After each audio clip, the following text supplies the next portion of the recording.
Good morning, ma'am. My name is Kumkum. I am from grade 11. Ma'am, it's a pleasure to have you here with us. Ma'am, I want to know how is the education system different in Australia as compared to India? That's a very good question, thank you. Honest, I don't know a lot about the education system in India. Very creative learning, not so much book learning, but actually teaching people to ask questions, to inquire, to be curious, to find their own answers to problems. The other feature of Australian education is also the emphasis on the connection between mental capability and physical health. Now, as I say these things, I'm conscious that your school seems to do much the same sort of thing. I saw children out on the field playing games. I saw people engaging in inquiry, learning, asking questions, playing games.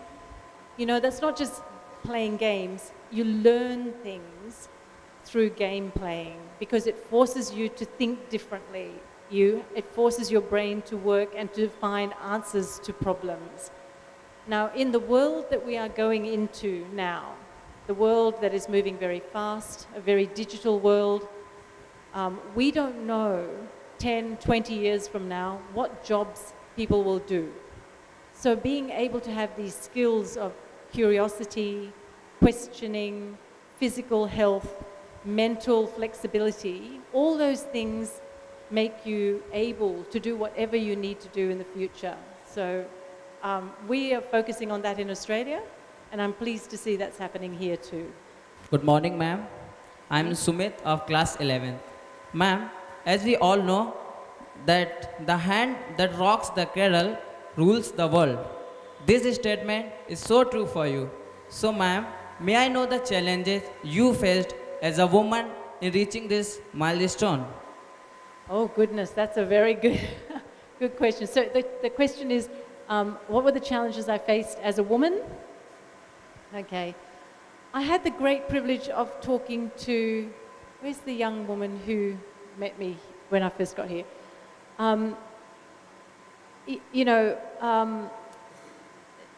So the work I do right now as a High Commissioner is very much a man's world. There are 150 ambassadors and High Commissioners in Delhi. Only 15 are women. Most of them are men. Most of the people I talk to are men. Most of the leaders I meet are men. And every time I meet a woman who's a leader, I get very happy. Because I think sometimes the language that people use, how they talk to each other, is different as between women and men. So I've had to learn to work differently, to think differently, to operate in that area. But I'm very, very lucky because from the time I was a young girl, I've had people support me all the way through. And my biggest support actually was my father. And I think I want to say this to the girls who are here. Chitranchi, yes, that's right. Chitranchi, I don't know where you are, but she really reminded me of this. She said her father supported her to come to VidyaGyan. My father believed that there was nothing his daughters could not do. Tomorrow, if I were to say to my father, I want to be Prime Minister of Australia, he would say, well, of course, what took you so long? So he has this great belief that I can do. And that support means that because someone is behind me the whole time saying you can do whatever you want to do, then when you face challenges, it's not so much worrying about the challenges, but having confidence that you can come over those challenges, that you can meet them, that you can tackle them.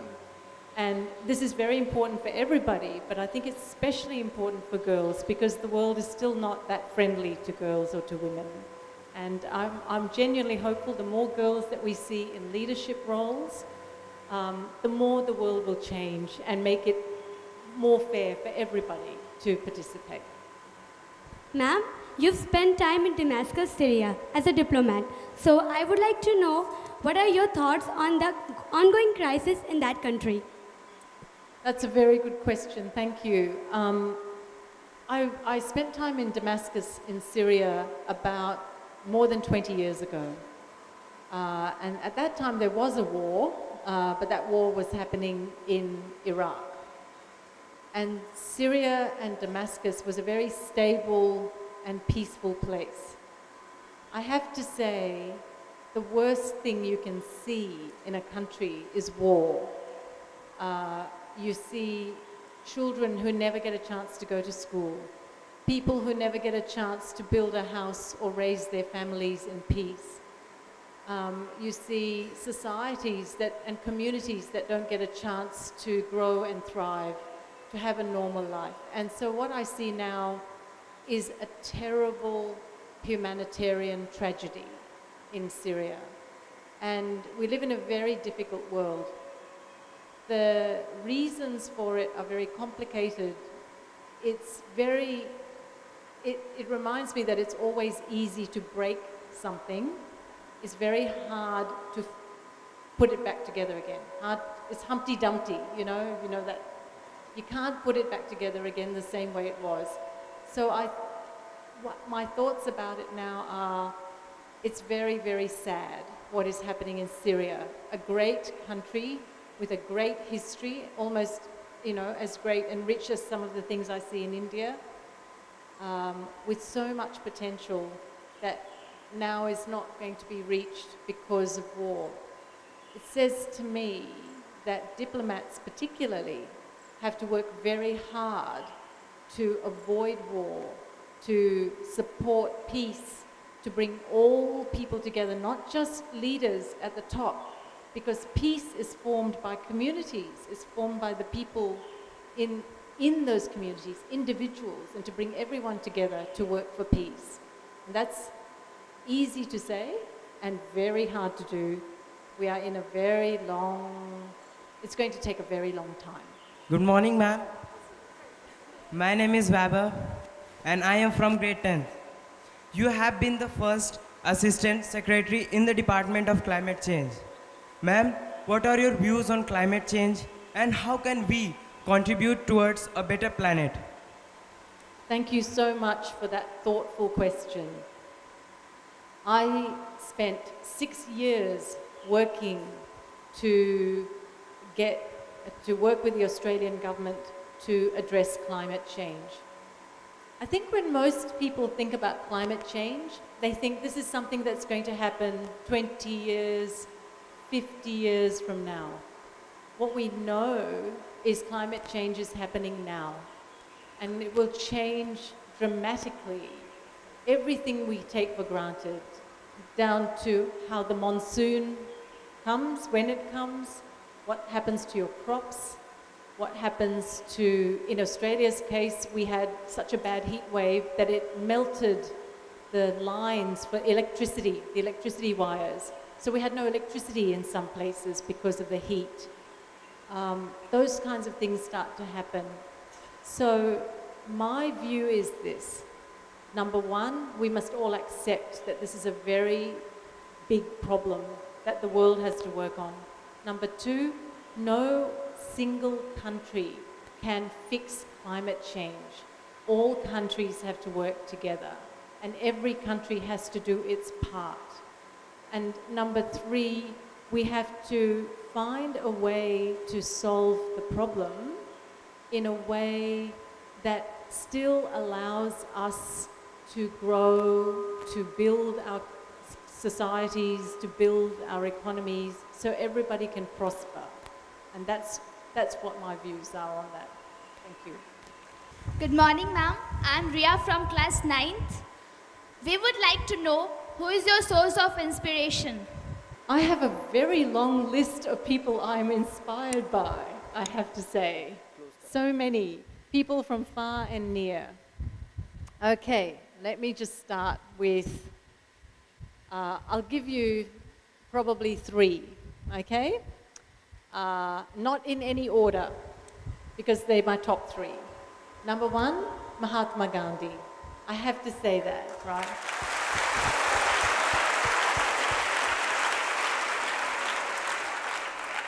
Here is a man who rose above his background and upbringing to a higher calling, to you know, dream, to imagine a land where everybody can live together in harmony, where we can all respect each other, and to dream the country that India is today. As Indians, I think you are all so lucky to have had the Mahatma and Nehru and all of those people as your founding fathers, to create this country that is such a unique democracy, where compassion, where respect for others lies at the root of your national identity. That is very, very powerful and very inspiring to me. The second one who inspires me is Eleanor Roosevelt. And Eleanor Roosevelt was the wife of a president of America in the middle of the 20th century. And she rose from just being a wife to being an important person in her own right. She led the creation of the United Nations Declaration on Human Rights. So everything we accept, thank you. Everything we accept about human rights, the right to life, the right to dignity, the right to free speech, this was all her idea. And so she's one of my heroes. And the third, and absolutely not least, is actually my father.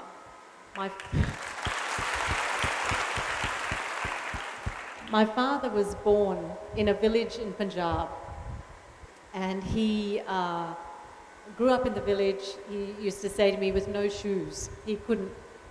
And he went to school, you know, one of those schools outside with the board. You sit down and you write on the ground. He went to one of those schools. But at the age of 14, his father took them to Singapore, and there my father started to go to school for the first time, a school like this. He learned English from scratch. He recognized the value of education. He went from that to winning a scholarship to study in Scotland in the United Kingdom, where he became an engineer. His life changed dramatically, and actually if it wasn't for my father pulling himself out of poverty, educating himself, and then saying all his children will be educated, I would not be where I am today. Thank you. Thank you, ma'am.